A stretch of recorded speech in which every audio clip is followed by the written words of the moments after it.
President Biden declares nuclear Armageddon is looking likely. The risk of nuclear Armageddon is at an all-time high, U.S. President Joe Biden has declared. Per AP, Biden declares nuclear Armageddon high risk since the highest risk since the 1962 crisis. President Biden said Thursday that the risk of nuclear Armageddon is at the highest level since 1962 Cuban Missile Crisis, as Russian officials speak of the possibility of using tactical nuclear weapons after suffering massive setbacks in the 8-month invasion of Ukraine. Speaking at the fundraiser for the Democratic Senatorial Campaign Committee, Biden said Russian President Vladimir Putin was a guy he says I know fairly well, and the Russian leader was not joking when he was talking about the use of tactical nuclear weapons or biological or chemical weapons, Biden said. And he added, we have not faced the prospect of Armageddon since Kennedy and the Cuban Missile Crisis. He suggested the threat from Putin is real because his military, he said, you might say, is significantly underperforming. He said, I don't think there is any such thing as an ability to easily use a tactical nuclear weapon and not end up with Armageddon. And he added that he was still trying to figure out Putin's off-ramp in Ukraine. Where does he find a way out, Biden asked.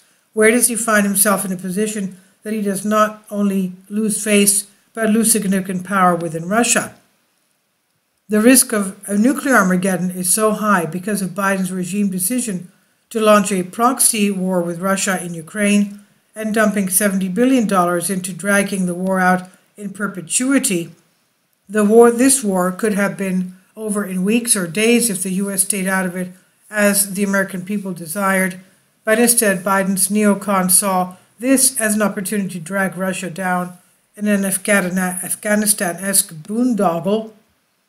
Information liberation reports they have conducted one provocation after another, culminating most recently in the suspected U.S. bombing of Nord Stream pipelines and the likely U.S.-backed offing of Russian philosopher Alexander Dugin's daughter Daria Dugina.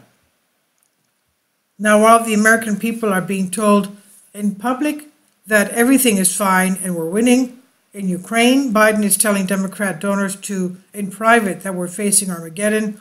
And Health and Human Services, as we said a couple of days from yesterday, is buying up $290 million worth of anti-radiation drugs for use in a nuclear emergency. It's called Nplate. It has to do with the radiation in the blood.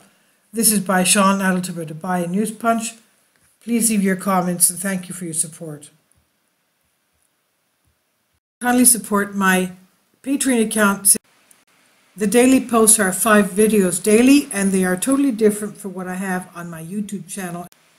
Thank you so much for your support and that you find all my content so interesting. You'll find the Patreon account details in the description box below.